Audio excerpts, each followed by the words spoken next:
declaration, it is a moment of affirmation that Madaraka, our freedom, our dignity, our self-determination was never meant for some Kenyans and not for others.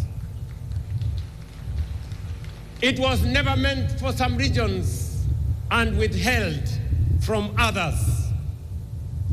Madaraka belonged, still belongs, and will forever belong equally to every single Kenyan. Fellow citizens, on Madaraka Day in 1963, our freedom fighters did something consequential. They secured the transfer of political authority from colonial hands into African hands and into Kenyan hands. But self-rule was never simply about changing who holds power. It was about beginning the long but necessary journey of building a nation worthy of the sacrifices that secured its freedom. That promise, that work in progress, is the reason we are here today in Wajir. Decades after independence, this region was left behind through neglect, marginalization, discrimination, and policy failures. Sessional paper number 10 of 1965 entrenched a development paradigm that concentrated development in the so-called high potential areas. Vast regions like the former northern province were classified as marginal, as lesser, and as undeserving. The consequences, ladies and gentlemen, were devastating and long-lasting. Decades without adequate roads, without water, health, or schools. Communities pushed to the fringes of their own republic. Their patriotism questioned, their citizenship doubted, their aspirations undermined. For too long, some said this region was too difficult, too dry, too remote, and too insecure to deserve any development. That was wrong then. It is wrong now. It will forever remain wrong. But we are dismantling that legacy of exclusion. One road, one health facility, one school, one project, and one opportunity at a time. Fellow citizens, I want to tell you that on behalf of the people of Kenya, today, as I stand here as president and leader of our great nation, to the people of Kenya, in northern Kenya, for this marginalization, I want to apologize on behalf of the nation of Kenya. Poleni sana ndugu zetu. It was never meant to be this way.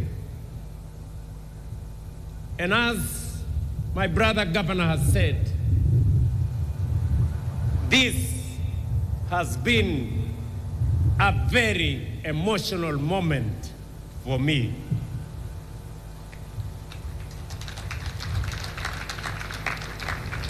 I want to tell you the story of Bakaja Ibrahim Osman. He was born here in Wajir, east of this county in the early 1960s. His parents were born here. But for years, every time Osman went to apply for identity card, the most basic document of citizenship, he was treated not as a Kenyan, but as a suspect, an illegal alien. Every time he was asked for extra documents, subjected to additional vetting, and sent from office to office year after year. Osman was not alone. For more than 6 decades, this was the lived experience of hundreds of thousands of Kenyans in northern Kenya. Citizens were forced to prove they belong through a system built on suspicion, ethnic profiling, and bureaucratic humiliation. How could Osman and countless others like him be expected to pursue their dreams and build their future? The Constitution of Kenya says clearly, every Kenyan, regardless of their ethnicity, religion, or geography, deserves equal protection, equal dignity, and equal treatment under the law. That is why in February 2025, right here at Orahes grounds in Wajir town, I signed the Presidential Declaration on registration and issuance of IDs and birth certificates in northern Kenya and other counties, ending that system of discrimination. The results, ladies and gentlemen, are already being felt. Citizens like Abdirahman Ali Osman and Mariam Isaac Mohammed, both born in 2007 here in Wajir County, were among thousands of young Kenyans who turned 18 last year and walked away with their national identity cards. No hurdles, no extra documentation, no discrimination, no humiliation, just their rightful documents in their hands on time. That is how it should work. That is how it must work. That is how it will work for every Kenyan in every part of our republic. But let me be direct about what that decision was not. It was not an invitation for foreigners to acquire Kenyan documents illegally. Kenyan identity cards will only be issued to legitimate citizens of this republic. Our commitment to justice and inclusion goes hand in hand with our duty to protect the integrity of our national identity and the security of our country. We did not abolish verification of citizenship. We abolished discrimination. We abolished the targeting of entire communities simply because of their ethnicity or place of birth. A strong nation does not choose between security and justice. A strong nation protects both. That is exactly what we are doing. Today, people like Osman and Mariam no longer feel like strangers in their own country. They feel seen and heard. They feel recognized. They matter and they belong.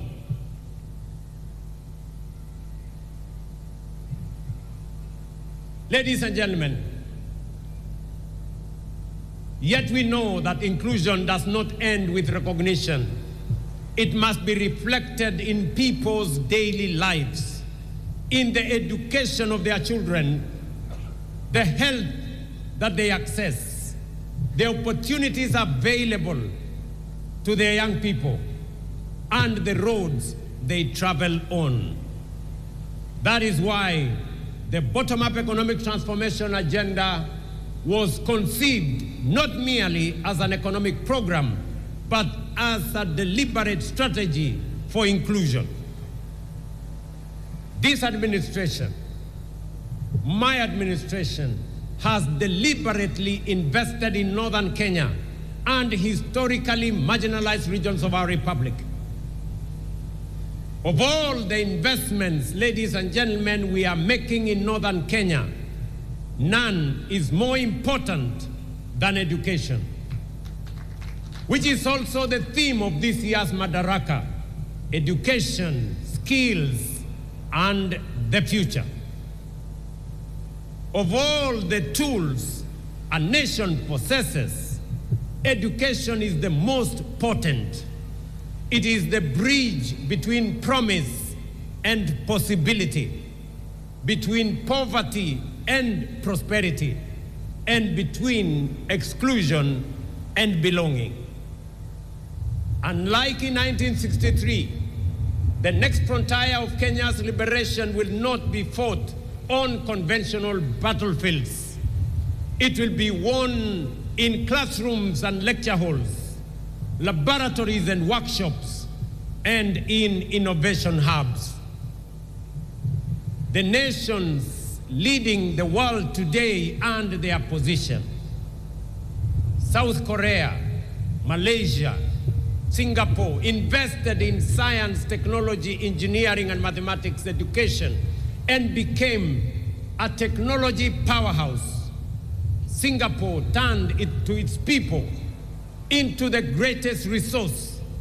Finland built a knowledge economy through sustained investment in learning. Kenya is decisively moving in that direction. The competence-based education and training system is transforming what learning means in Kenya. It is equipping our children not merely to pass examinations, but to think critically, solve problems, innovate, and compete on the global stage. It is designed around a simple but powerful belief that every child has unique abilities and talents worth discovering, nurturing, and unleashing. What particularly encourages me is that 52% of learners in the first ever grade 10 cohort have chosen the STEM pathway.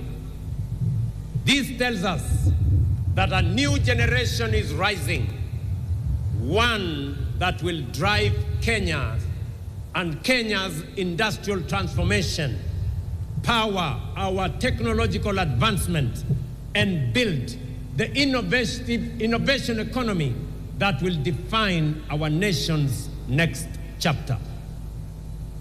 That is why this administration has made education not just a priority, but the foundation of our future. No nation can rise above the knowledge, the capabilities, and the skills of its citizens. Our education budget has grown from 500 billion in 2022 to over 702 billion today.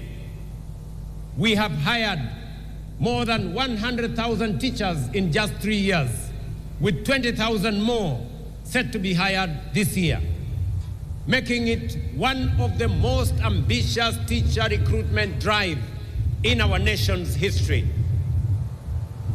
Most importantly, and as a source of pride for the people and leaders of Northern Kenya, 3 years ago, we agreed that the lasting solution to teacher shortages in this region was to train more local teachers. That is why we operationalized the Wajir and Kutulo and Mandera teachers training colleges to complement Garissa Teachers Training College. Today, through this affirmative action program, a record 1,800 local teachers from the 3 counties of Wajir, Mandera, and Garissa have been employed and will be deployed in the region.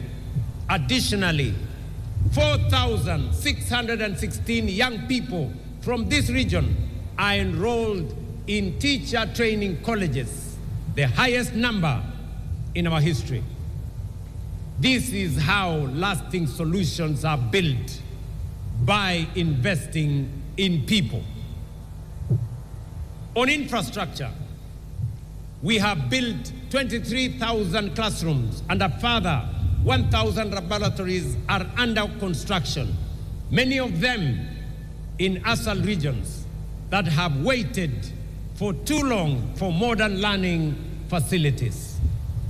At the same time, more than 850,000 young Kenyans are enrolled in our technical, vocational education colleges, acquiring the skills, the tools, and the confidence needed to build this nation with their hands from the bottom up. Here in Wajir and across northern Kenya, our commitment is this: no child will be denied the opportunity to learn because of geography or historical neglect. School feeding programs are already supporting 2.4 million learners in arid and semi-arid regions.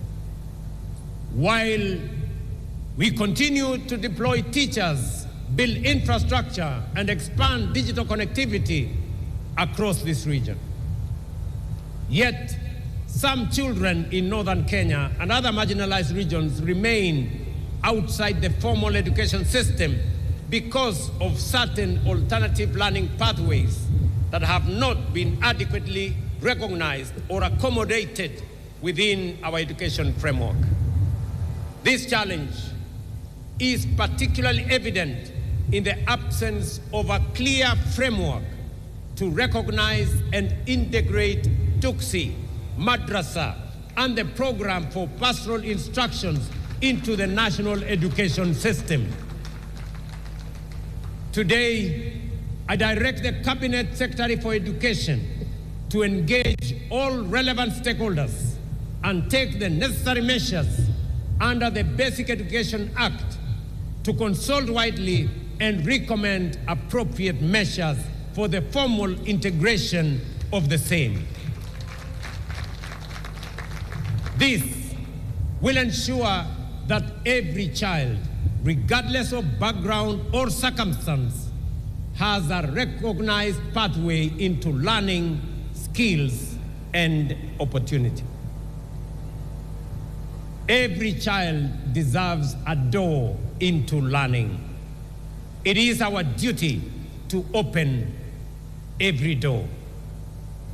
Yet, operating and opening the door for opportunity is only part of the journey. Inclusion must also mean access to quality healthcare, dignity, and well-being for every citizen. Today, of the 31.5 million Kenyans registered with the Social Health Authority, about 800,000 are residents of Wajir, Garissa, and Madaraka counties, representing one of the most significant expansions of healthcare inclusion since independence. To date, SHA has paid 8.1 billion Kenya shillings in claims for services provided in these 3 counties, demonstrating the transformative impact of this reform on access to quality healthcare. Beyond healthcare, ladies and gentlemen, inclusion must translate into opportunity for our young people.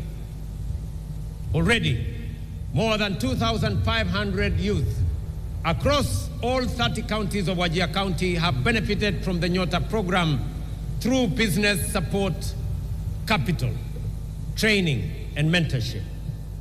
Across Wajir, Garissa, and Mandera counties, more than 7,200 young people are beneficiaries. We are also investing in Jutume digital hubs, ICT centers, digital skills programs, and digital infrastructure so that a young person in Wajir can compete with any person in Kenya and globally. Through the labor mobility program, we are opening pathways to jobs, skills, and international experience. Our message to the young people of Northern Kenya is simple. Your future will not be defined by geography. It will be defined by your talent, your skills, and your determination. But talent and determination flourish where opportunity is accessible and infrastructure is strong. That is why we are investing not only in people, but also the foundations of economic transformation. Today in Wajir County, through our affordable housing program, we have invested 15.6 billion shillings in the development of 4,600 housing units, including markets and including hostels, which are at various stages of procurement and construction. This is the largest housing development Wajir has witnessed since independence. One of these projects, located just 3 kilometers from here, stands as a visible symbol of our commitment to ensuring that development, opportunity, and decent living are not reserved for only a few regions. These projects are creating jobs for our young people and generating opportunities for local enterprises. But this is only one part of a much larger transformation. Across Wajir, Garissa, and Mandera counties, projects valued at approximately 38.5 billion are currently at various stages of implementation. These investments are delivering affordable housing, student accommodation, modern markets, police housing, classrooms, and other supporting infrastructure that will improve lives, expand economic opportunity, and accelerate the region's development. Alongside housing and other social investments, we are investing in the infrastructure that connects communities to opportunity. That is why connectivity remains central to Northern Kenya's transformation. For decades, distance was used to justify exclusion. Today, we are defeating distance.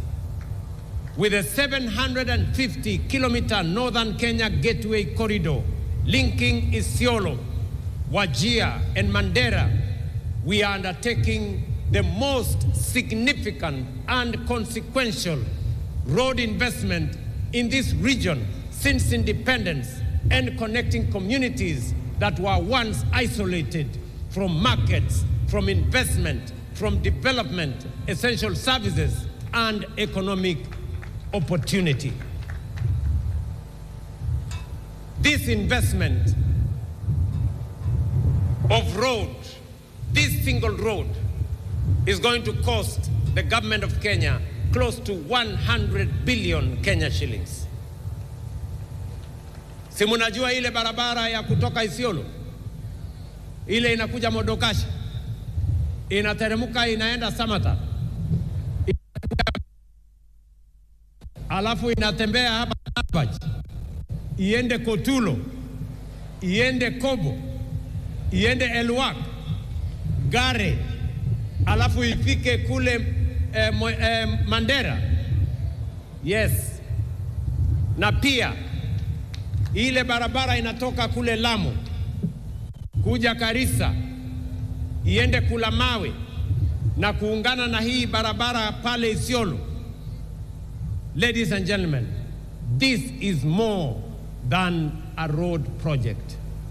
It is a bridge between exclusion and opportunity, between neglect and investment, and between the Kenya that was and the Kenya that we are building together. And then there is livestock.